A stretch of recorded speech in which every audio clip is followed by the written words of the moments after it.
On a dit qu'on allait les déchirer. Victoire 4-2. Beaucoup de choses à se jeter aujourd'hui, mais beaucoup de choses à garder. Déjà, faut réaliser que depuis 2016, on les avait battus que 2 fois. 2016, défaite 4-3. 2018, match nul. 2018, match nul. 2019, défaite. 2020, match nul.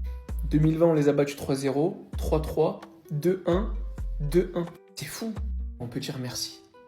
Merci, tonton. Triplé.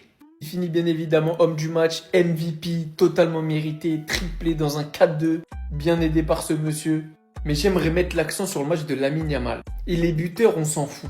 Il fait une belle saison statistiquement. En 11 matchs, il a 6 buts, 6 passes D, alors que je trouve que sa saison, elle est vraiment pas ouf. Mais est-ce qu'on peut faire juste une petite pause sur l'investissement défensif de Lamine Yamal aujourd'hui? Il a quasiment joué latéral. Il a défendu comme un malade. D'ailleurs, c'était le cas pour beaucoup de joueurs en deuxième mi-temps, parce que la première mi-temps, ne vous fiez pas qu'aux stats, elle était largement dominée. Mais on a énormément subi. Et en deuxième mi-temps, on a subi tout simplement 0 tir cadré. Et la deuxième mi-temps, elle était tellement plus aboutie.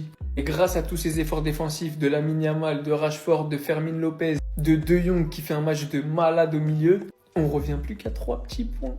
13 puntos. Madrid, la saison commence enfin. On arrive. Tonton, assieds-toi, faut que je te parle. J'ai compris, j'ai tout compris. Grâce à l'ancien et à Robin, j'ai trouvé la solution à tous nos problèmes. On commence par l'ancien. Le système d'Hansi Flick ne fonctionne qu'avec un putain de neuf. Voilà, c'est dit. Le match d'aujourd'hui, il ressemble à tellement de matchs qu'on a fait cette saison.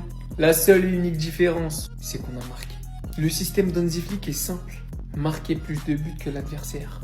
Tout pour l'attaque. Tu sacrifies ta défense en jouant très très haut avec un piège du hors-jeu, une ligne archi haute. Ça ne fonctionne qu'à une seule condition. D'avoir des tueurs en attaque. Ce qui était le cas la saison passée. Et quand t'as un putain de neuf, que t'as Rafinha, que t'as des mecs qui statent, ça se ressent. Mais j'ai aussi compris autre chose. It's time. Plus de débat. Koubarsi, Araujo, je sais pas quoi, qui doit être dans la charnière. Mais Koundé dans l'axe. Fous-nous Eric Garcia à droite. Et après, tu vois si tu mets Araujo, si tu mets Koubarsi, si tu mets Christensen, on s'en fout. Ce qu'il est en train de faire cette saison, c'est inhumain. Au milieu, il a été bon. À droite, il a été bon.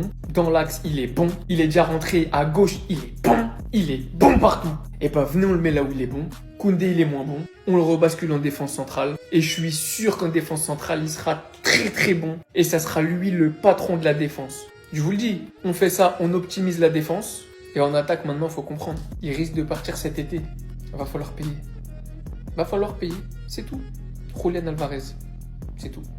Ah franchement les Madrilènes là, hey toi tu allais rater. Vous avez fait une erreur en laissant passer les 2 points. Non vous avez fait une erreur parce que là maintenant on revient à 3. 3 points. La saison va être longue, nous sommes qu'en novembre. Nous n'avons pas eu notre équipe type depuis le mois d'août. D'ailleurs nous ne savons même pas c'est quoi notre équipe type actuellement. Et au retour de trêve, on fait les choses en grand. Retour du Camp Nou, retour de Garcia, retour de Rafi Coco Jojo. Franchement, un match qui fait plaisir à aller s'imposer là-bas. Sachant qu'on sait tous que c'est un match compliqué. Avoir vu Yago Aspas et Saragossa ne rien faire dans le match, c'était un délice. Et encore une fois, malheureusement, tu te sabotes seul. Tu mets le premier but sur un penalty de Lewandowski. De base, t'avais la balle du 2-0, Rashford rate. Et tu te fais punir derrière à cause de la ligne haute. C'est un match qui allait dans tous les sens. On les a menés 2 fois en une mi-temps. Et ils sont revenus 2 fois avec un pétard de Iglesia. Mais bon, Yamal est venu nous faire le renard de surface sur un centre de Rashford et nous a permis de mener 3-2. Et c'est dommage parce qu'il avait le ballon du doublé. Il a tapé poteau. Robert qui permet de faire le break, franchement, il a été énorme aujourd'hui. Triplé pour Lewandowski. Et le match que De Jong nous envoie ce soir, les gars, franchement, il était énorme. Il était partout et il a joué avec de l'intensité. Un peu trop. Malheureusement, il a pris carton rouge et je sais même pas comment on va faire contre Bilbao. On va jouer qui au milieu de terrain? Casado Olmo? Enfin bref, sinon vous les gars, vous en pensez quoi? Ramenez-vous sur sa façon, on s'en est. À cause de son système et de son piège du hors-jeu, Flick est en train de perdre certains joueurs. Les gars, ça commence comme ça. Frankie de Jong nous a sorti un très grand match et franchement il nous fait du bien sachant que Pedri est blessé. Mais il a plusieurs fois abandonné le piège du hors-jeu et a couvert. Il l'a fait plusieurs fois, ce qui a même attisé la curiosité des commentateurs. Plusieurs fois on avait Frankie de Jong replacer le bloc et leur dire de reculer. Eric Garcia aussi c'était la même chose. Les gars, j'ai comme cette impression qu'il y a des joueurs qui ne veulent plus jouer cette ligne haute. Enfin du moins ce piège du hors-jeu, tu peux jouer haut, mais sans piège du hors-jeu, on l'a vu avec le Bayern ou le PSG. Parce que psychologiquement, les gars, ça touche trop les joueurs. Tu as ce sentiment d'insécurité où tu peux encaisser à n'importe quel moment. Donc à cause de ça, il y a certains joueurs qui ne prennent plus d'initiative, qui ne prennent plus de risques, par peur de perdre le ballon et qu'on encaisse derrière, parce qu'ils savent très bien que la ligne haute, tu peux encaisser à tout moment avec ce piège du hors-jeu. En tout cas, Flick l'a dit, le problème c'est pas une histoire de tactique, mais c'est vraiment une histoire de structure et de pressing. Et il a lui-même dit qu'on pourra juger son piège du hors-jeu lorsqu'il aura tous ses joueurs, Rafinha, Pedri. Mais si De Jong était autant nerveux ce soir, les gars, ce n'est pas pour rien. Tu sens que cette tactique, elle commence sérieusement à le saouler et que lui-même, il a l'air plus d'accord. Faut pas oublier que c'est l'un des capitaines et qu'il a un poids dans le vestiaire. Enfin bref, on verra comment ça va se passer. Sinon, vous les gars, vous en pensez quoi? Ramenez-vous sur cette importance en nuit. Sur cette image, vous avez les deux joueurs les plus décisifs du Barça. Lamine, club plus sélection, il a 6 buts, 9 passes D. Rashford, il sera à 7 buts, 8 passes D. Même si on a vu des meilleures intentions de la part de Marcus Rashford, moi je trouve ça pas normal que Lamine Yamal, qui a la pubalgie, qui n'est même pas à 100%, mette plus d'intensité dans le pressing que Marcus Rashford. Le côté droit, les gars, on voyait tous à quel point le pressing il était efficace. Avec Lamine Yamal, Eric Garcia. D'ailleurs, le match d'Eric Garcia, chapeau. Ça montre vraiment à quel point Koundé actuellement il est en dessous. J'espère qu'après la trêve, il ira mieux. Rashford, offensivement, il fait son taf, double passeur. Il a montré quelques séquences intéressantes, sachant que lui, il est accompagné de Baldé, un latéral bien plus offensif que Eric Garcia. Et quand je regarde la manière dont Baldé aide Rashford offensivement, je n'arrive pas à comprendre pourquoi Rashford ne fait pas de même en aidant Baldé défensivement. On sent que dans le pressing, il y a une amélioration. Et des fois, j'ai comme une impression qu'il s'endort. Nos adversaires jouent de ça et jouent sur le côté gauche. En tout cas, ce qui est sûr, c'est qu'après la trêve, quand Rafinha sera disponible, il reprendra sa place à gauche. Maintenant, est-ce que Rashford va devenir un remplaçant, celui de Rafinha sur le côté gauche? Ou est-ce que Flick lui donnera sa chance au poste de numéro 9, mais il y a de la concurrence avec Lewandowski et Ferran Torres? Ça, je sais pas. Enfin bref, sinon vous les gars, vous en pensez quoi? Ramenez-vous sur cette importance en nuit. Lewandowski triplé à l'extérieur contre Celta Vigo, sachant qu'il est pas titulaire depuis un bon petit moment et ce soir il l'a été, on peut qu'applaudir. Triplé, on peut qu'applaudir. Je crois que ce soir, c'est son 107e ou 108e but avec le Barça. Il a certes eu chaud sur le penalty qu'il allait manquer. Lui-même, il s'est touché le front, sachant qu'il avait manqué son dernier penalty face à Séville. Mais les gars, Lewandowski, il a simplement allumé la télé. Une superbe tête sur un corner de Rashford. Un deuxième bonbon de Marcus Rashford, Lewandowski a plus qu'à mettre le pied. Triplé au retour de Rafinha, on sait tous qu'il jouera à gauche. Donc il reste une place pour le poste de numéro 9. Et elle va être distribuée à qui? Rashford, Ferran Torres ou bien Lewandowski. En tout cas, la concurrence à ce poste-là, elle va être très très intéressante. Vivement le retour de Rafinha. Mais comme je vous le dis depuis le début de saison, les gars, c'est sûrement la dernière de Robert. Et franchement, profitons.